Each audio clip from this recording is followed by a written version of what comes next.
Funding for this episode is provided by Mark and Claudia Thompson. Their gift supports the Bismarck Historical Society's mission to learn, preserve, and promote Bismarck's history.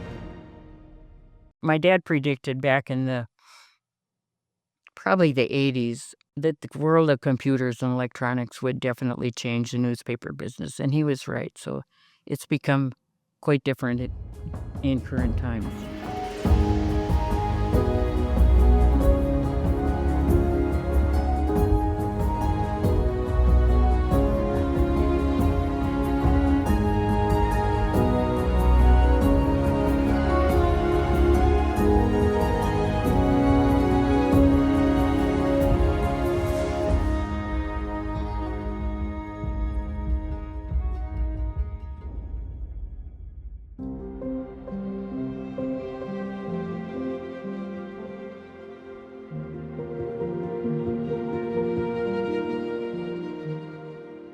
The Sorlie family legacy began with Governor Arthur Sorlie, who served North Dakota until his passing in office. In the 1930s, Stella Mann carried the family name forward, stepping in to lead the Bismarck Tribune after her husband's passing. Under Glenn Sorlie's leadership, the paper grew into a trusted voice for North Dakotans, cementing the family's impact on journalism and the community. Dad's dad was governor for 2 terms and passed away while in office in Grand Forks, and so therefore my grandmother and her sister Stella Mann became a real family unit, and they moved to Bismarck and to live with Aunt Stella, my dad and his sister. We did not know him. I'm sure it made a huge impression to grow up without a dad, as my dad did, and my mother grew up without a mom at that age. So I've always heard very complimentary things about him, Governor Sorlie, and it was an interesting time. Husbands of my grandmother and Aunt Stella passed away in their 50s, at real early age. They created a household for themselves, and my grandmother moved to Bismarck to be with Aunt Stella and vice versa. When Aunt Stella took over after her husband passed away, she was put in a position, and this is in the 30s, for heaven's sakes, where she was asked to take over the Tribune by some of the people who were working there, and they said, "We will be as important to you as we can be, but we need you to be in place here as the publisher." And she took on that job, which is quite amazing for a woman who was trained as a teacher and was just kind of dropped into this position. But she rose to the occasion. She really did, and I think became beloved by her employees, and she appreciated them. But she did not have the heavy hand, I don't think, with being the boss. But she took on that job and was very good at it. My dad got out of World War II, came back, and came from Grand Forks and then in Bismarck, and worked at the Tribune, and Stella was the publisher then, and he worked his way up in various departments and ultimately became publisher.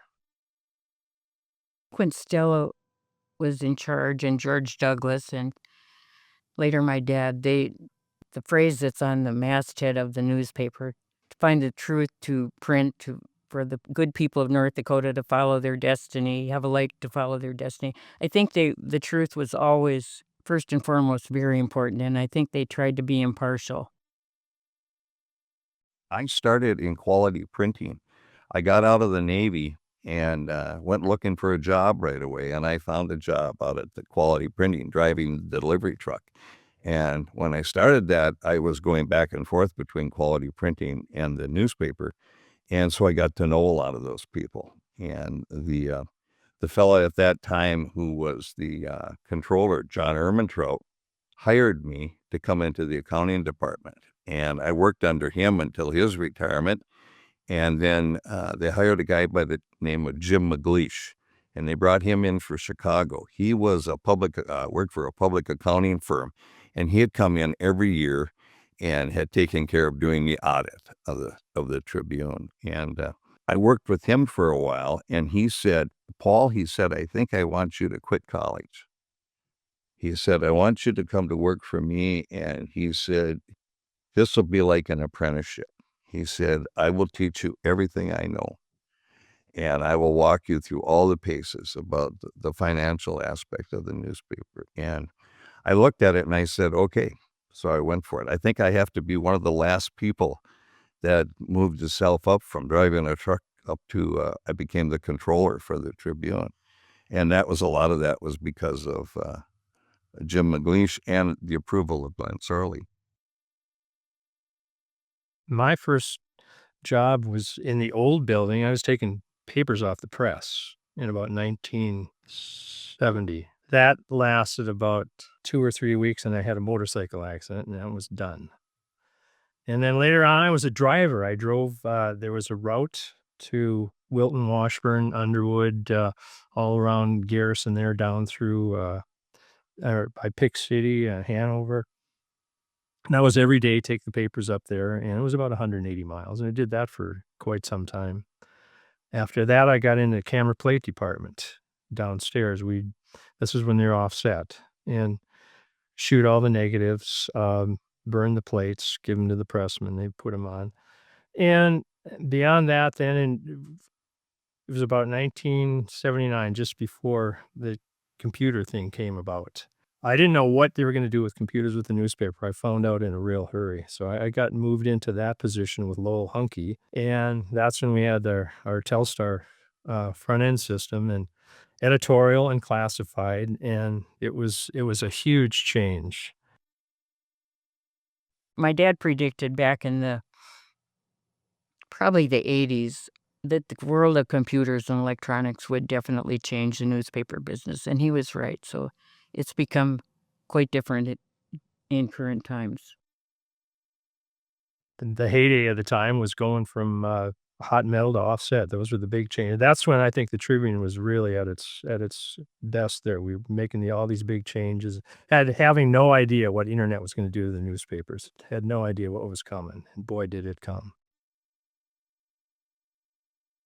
I've said for a long time that the last publisher at the Bismarck Tribune had was Glenn Sorlie. And the reason I say that is that Glenn Sorlie made the decisions for that paper. He's seen us through that period of going from hot metal to offset and going into the computer age.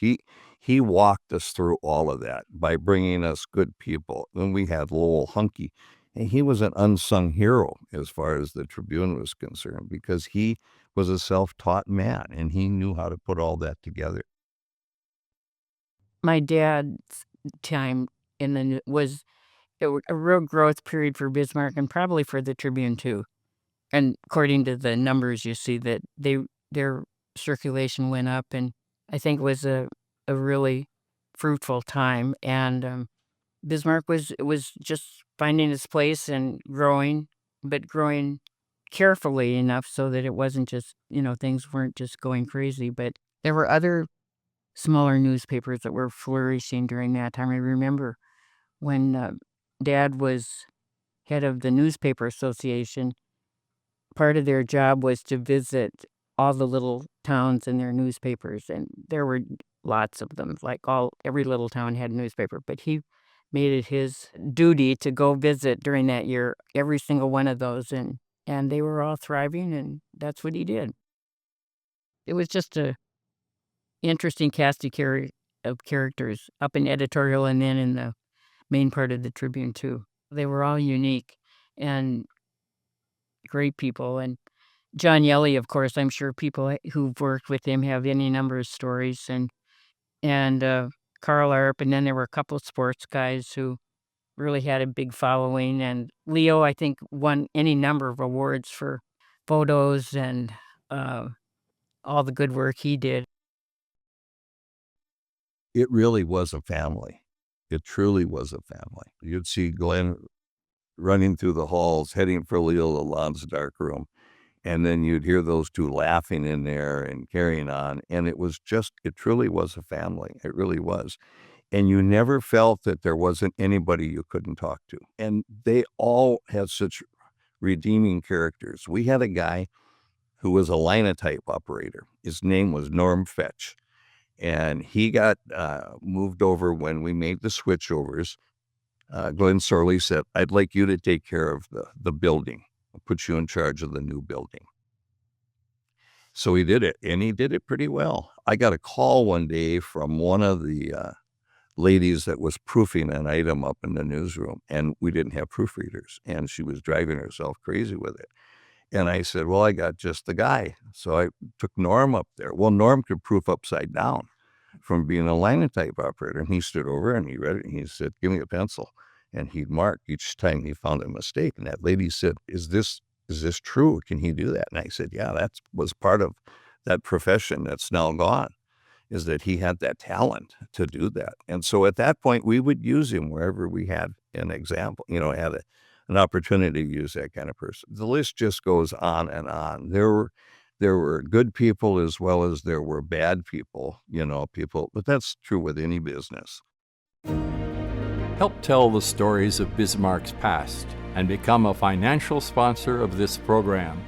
Contact info@bismarckhistory.org to learn more. There were a real cast of characters, including the society editor ladies like Mary Jane Lowe and Lucille Hendrickson. And, well, Bill Tillotson wasn't a society editor, but he was a character too. But as there were so many. Started out in 4th Street, the old location, and then I think it was 1979 or so, the new building was built down on Front and 7th, and big move down there. And so it was a time of a lot of change. That was a lot of things going on at that point. When we were moving to the new building, we got into these CompuGraphic Advantage systems. These are display markup systems, and union guys swore up and out, "You guys, are you trying to bust the union?" No, we're not. Well, yeah, we were trying to bust the union. Yeah, that's exactly what was going on. And but they, there wasn't a lot they could do about it. But they did pretty well on that, considering they were kind of forced into this whole thing. But yeah, it was a means of getting the union out of there. And I don't care if anybody likes it or not. That's a fact. That's the way it was. I couldn't help but remember working at the old building. In my opinion, that was when that building sold and we moved to the new building. That was when Lee Enterprises came in, and we were no longer a family. We were people that were all worried about their jobs and wondering what Lee was going to do next. It wasn't as bad in the very beginning with Lee coming in, but it got progressively worse. But, the new publishers that we had really, in my opinion, were more, I guess maybe guardians, watchdogs for Lee Enterprises and their investment in that property. But I don't really feel that as a publisher, if you looked up the definition of a publisher, I think you'd be hard pressed to find that fitting what they are now. Before Lee Enterprises, that was the Tribune. As far as I'm concerned, you've got Tribune people and you got Lee Enterprise people. And boy, there's a difference there. Lee Enterprise people they're coming in and they're just on their way up to wherever it may be. Frankly, there was an old guard to Lee Enterprises, the Lloyd Shermers and the guys and that's why my dad was interested in selling to them at that point. You got this new guard coming in of pencil pushers and budget this and budget that. And it just got ridiculous. You'd have more meetings than you knew what to do with. It just, that combined with what internet was doing, when internet hit in a big way, you could see, well, internet's going to kill the newspaper, and it's doing it. If it hasn't already, it will do it. I haven't been in the old Tribune building for years, but it's nothing. I mean, it's so different. I mean, as far as the number of people, you could probably count them on one hand who works there. I don't know anymore. I used to do the phone list for the whole paper, and there was 100 and some employees, on this phone list. And now I'm sure it's probably down in 10 to 15 or 20. Well, I was down there about 2 months ago, and I was looking for one of our old city directories. And one of the guys let me in. Well, all the doors are locked now, and you can't get into the building. You have no access. There were 6 people working in the building. That's all there was. And on the floors, in the areas, the desks and everything were just stacked to the ceiling, and there was nobody there. In fact, on the area where the newsroom was, that's all closed up. The bathrooms are shut down. Water drinking fountains are all shut down. Everything is shut down. There's no access to any of that area. People just standing around.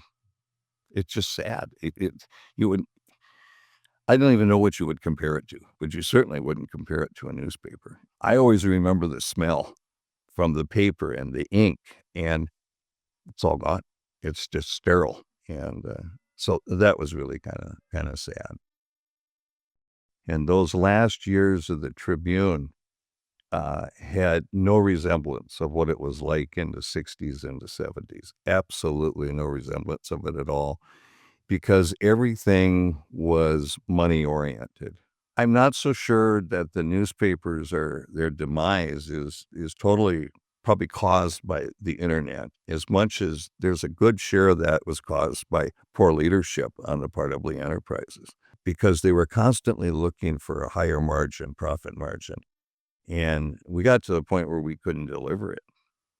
And I had just finished a book that talked about the demise of every company will start with letting employees go. When you look at a way to improve your bottom line by reducing your labor costs, that's the kiss of death for that business. I don't think that the paper would have fallen down like it did if we'd have had the leadership of somebody like Glenn Sorlie, who had an interest in that paper. He owned it.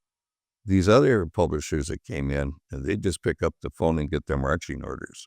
Under the days of the leadership of Glenn Sorlie and John Yelley as editor, it was about servicing the public.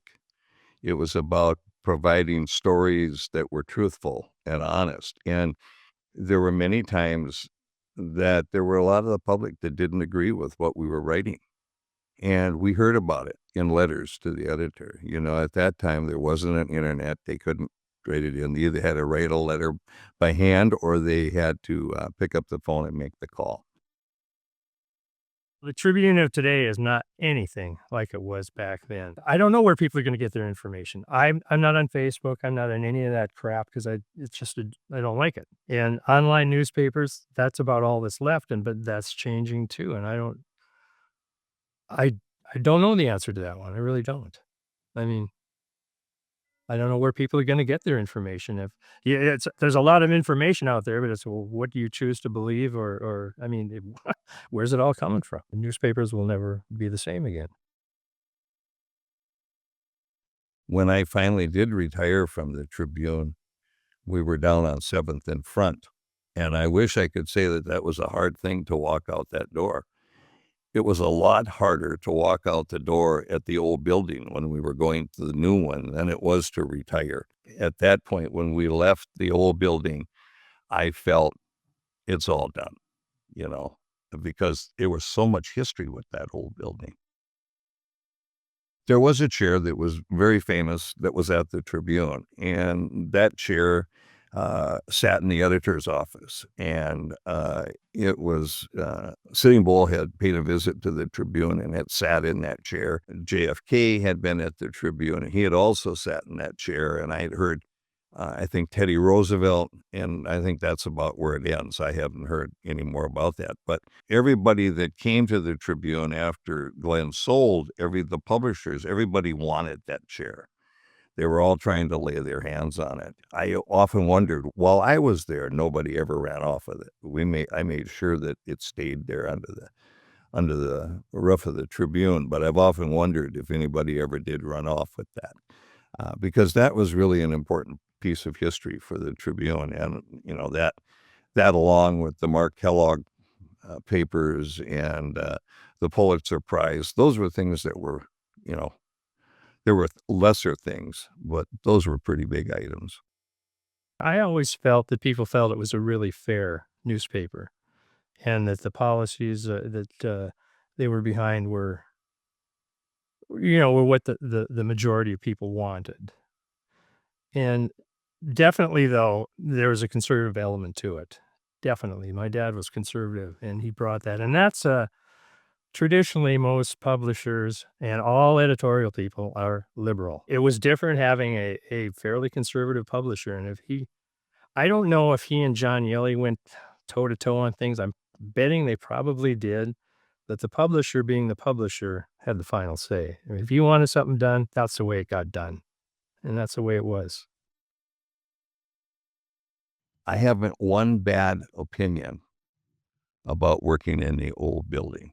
I can't remember one thing that we had a real big problem with, that it wasn't any different than any other business was having. But I was never mistreated by the Sorleys or any of them. You know, the Tribune was a place we stopped in for when we were downtown to get a ride home or whatever, or to see Aunt Stella, or to visit with my dad. But you could tell it was always a hub of activity. There was always something going on there. It had a wonderful, distinctive smell from the press room and the inks and the metals and stuff like that. And what a cast of characters. It was thinking back on it, there were unbelievably interesting people there, and they put out a wonderful product every day, and it was right downtown, so they all worked together and really believed in the community. It was kind of the heartbeat of the community.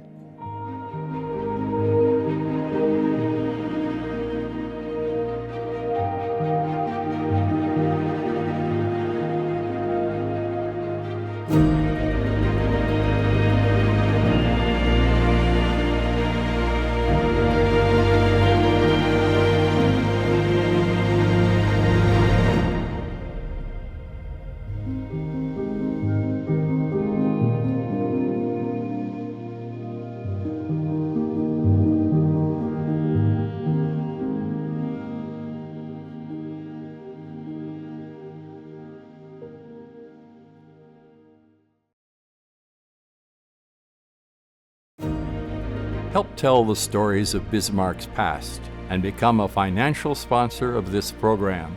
Contact info@bismarckhistory.org to learn more.